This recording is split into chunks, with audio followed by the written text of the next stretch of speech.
الكريم أما بعد فأعوذ بالله من الشيطان الرجيم بسم الله الرحمن الرحيم عن ابن عمر قال قلما كان رسول الله صلى الله عليه وسلم يقوم من مجلس حتى يدعو بهؤلاء الدعوات لأصحابه اللهم اقسم لنا من خشيتك ما تحول به بيننا وبين معاصيك ومن طاعتك ما تبلغنا به جنتك ومن اليقين ما تهون به علينا مصيبات الدنيا ومتعنا بأسماعنا وأبصارنا وقوتنا ما أحييتنا واجعله الوارث منا واجعل ثارنا على من ظلم وانصرنا على من عادنا لا تجعل مصيبتنا في ديننا ولا تجعل الدنيا أكبر همنا ولا مبلغ علمنا ولا تسلط علينا من لا يرحمنا رواه الترمذي وقال هذا حديث حسن غريب۔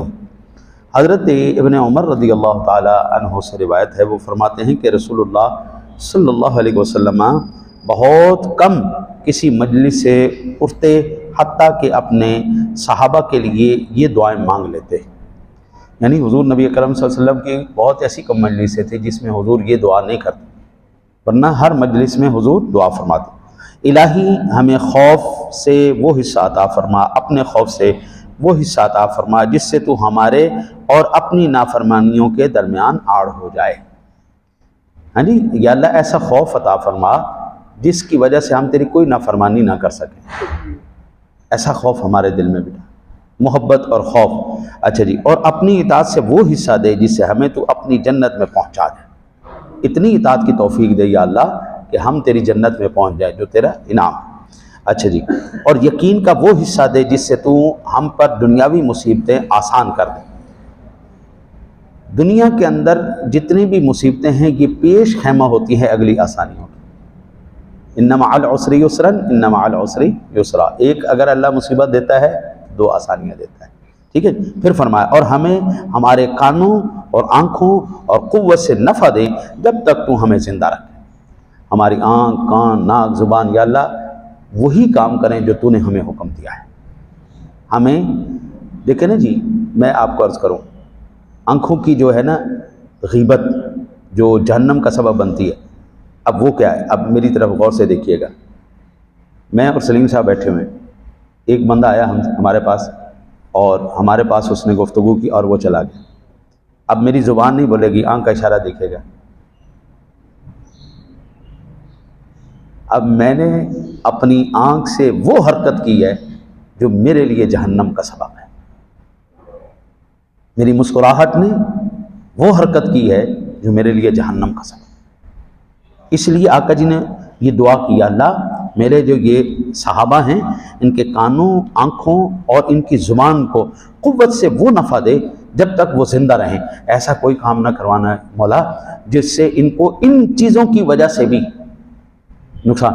زبان، ہمارے بزرگ کہتے ہیں یہی وہ گوشت کا لوتھڑا ہے جو تمہیں تخت پہ بھی بٹھا سکتا ہے، جو تمہیں تختے پہ بھی لٹکا سکتا ہے۔ پھر فرمایا اور ہمارا وارث بنا، اور اسے ہمارا وارث بنا، یا اللہ ہمارے جو پیچھے ہیں نا، ہماری اولاد رہ جائے یا ہمارے دوست احباب رہ جائے، ایسے نہ ہوں کہ مرنے کے بعد ان کا نظریہ اور سوچ اور عمل یہ ہو جائے مر گئے مردود نہ فاتحہ نہ درود۔ ہم اس کے لیے کچھ نہ کچھ کرتے رہیں۔ آپ اپنے ماں باپ کے لیے سب سے بڑی چیز جو کر سکتے ہیں نا، وہ 5 وقت نماز پڑھ سکتے ہیں۔ اس سب سے بڑا احسان ہے اپنے ماں باپ کے، دوستوں کے اوپر بھی، ماں باپ کے اوپر بھی۔ اس کا ایک چھوٹا سا پورشن میں آپ کو بتاؤں، بڑی تفصیل ہے لیکن ربنا اغفر لی، اللہ میری مغفرت، ولوالدی، میرے ماں باپ کے، وللمؤمنین، اب جتنے مومنین میں دوست، یار، احباب، وہ سارے رشتہ دار آ گئے، وللمؤمنین یوم یقوم الحساب۔ اب دعا آپ نے اپنے لیے بھی کر لی، ماں باپ کے لیے بھی کر لی، دوست یاروں کے لیے بھی کر لی، یا اللہ ہمارا وارث بنا تو ایسا بنا جو ہمارے مرنے کے بعد بھی ہمارے لیے فائدہ مند۔ پھر ہمارا غضب اس پر ڈال دے جو ظلم کرے، یا اللہ کوئی ایسا بندہ نہ ہو جو ہمارے اوپر ظلم جبر کر کے بس ایسا غائب ہو جائے، ایسے آئے جیسے حلوے کی پلیٹ سے اس نے ایسے لقمہ لیا اور کھا گیا۔ یا اللہ ہمارا اس کے اوپر رعب ایسا ڈال دے، خوف ایسا بٹھا دے اس کے اوپر کہ اب ہمارے اوپر اس طرح جرأت نہ کر سکے۔ بڑے بڑے بندوں کو میں نے دیکھا ہے، وہ کچھ نہیں ہوتے لیکن اللہ نے ان کا رعب ایسا بنایا ہوتا ہے، دنیا ان کے اوپر کوئی انگلی نہیں اٹھا سکتی، کوئی ہاتھ نہیں اٹھا سکتی، رعب ایسا۔ اب ہمارے دشمن پر ایسا رعب ڈال دے، ہم پر ظلم نہ کر سکے، ہم پر زیادتی نہ کر سکے، دست اندازی نہ کر سکے۔ پھر آقا جی نے ارشاد فرمایا ہم کو ان پر فتح دے جو ہم سے دشمنی کرے، اور ہمارے دین میں ہم پر مصیبت نہ دے، اور ہمارا دنیا کو ہمارا نہ بڑا مقصود بنا۔ دنیا اپنا دین کی مصیبت کیا ہے؟ دین کی مصیبت یہ ہے بندہ عبادات کے اندر دل نہ لگائے، بندہ حلال کمائی کے اندر دل نہ لگائے، جتنی اطاعت کے معاملات ہیں وہ اس سے چھوڑ جائے۔ حضرت دنیا کے اندر بڑے بڑے مفتی ہوئے، بڑے بڑے عالم ہوئے، بڑے بڑے محتسب ہوئے ہیں، لیکن ادھر جو بیٹھا ہے نا، اوئے ہوئے ہوئے ہوئے، اس سے سخت بڑا محتسب کوئی نہیں، اس سے بڑا مفتی کوئی نہیں۔ بندہ جو مرضی کرتا رہے، اندر سے آواز اٹھتی رہتی ہے یہ کام ٹھیک نہیں ہے، یہ بات غلط ہے۔ بندہ جو مرضی کرے، اپنے آپ کو خوش کر لے، نفس کو خوش کر لے، مطمئن کر لے میں نے اس کے اوپر قبضہ کر لیا اور میں جناب جیت گیا، میں نے اس کو دھوکہ دے لیا، میں جیت گیا، لیکن جو اندر برا بیٹھی ہے نا وہ نہیں لحاظ رکھتی، وہ چاہے کوئی شریف ہے تو چاہے کوئی بدماش ہے، اندر سے آواز اٹھتی ہے، اس کو ضمیر کہہ لیں، اس کو اپنا باطن کہہ لیں، آپ اس کو ایمان کہہ لیں، آپ کو روح کہہ لیں، جو بھی کہہ لیں، اندر ایک چیز بیٹھی ہے جو احساس کرواتی رہتی۔ پھر اس کے بعد فرمایا دنیا کو ہمارا نہ بڑا مقصود بنا، نہ ہمارے علم کا منتہا بنا۔ یہ جو میں نے کامیابی حاصل کی یہ میرے علم کی وجہ سے ہے، یہ جو پیسہ ہے، یہ مرتبہ، یہ میری طاقت کی وجہ سے ہے، یہ چیز اللہ کے حبیب نے کہا نہیں، ایسا نہیں۔ او بندے، بڑے بڑے قابل ذہین دماغ جاہل امیروں کے نوکر ہیں، نہ تیرے علم کا کوئی کمال ہے نہ تیری مال کا کوئی کمال ہے، یہ فیصلہ اس کا ہے۔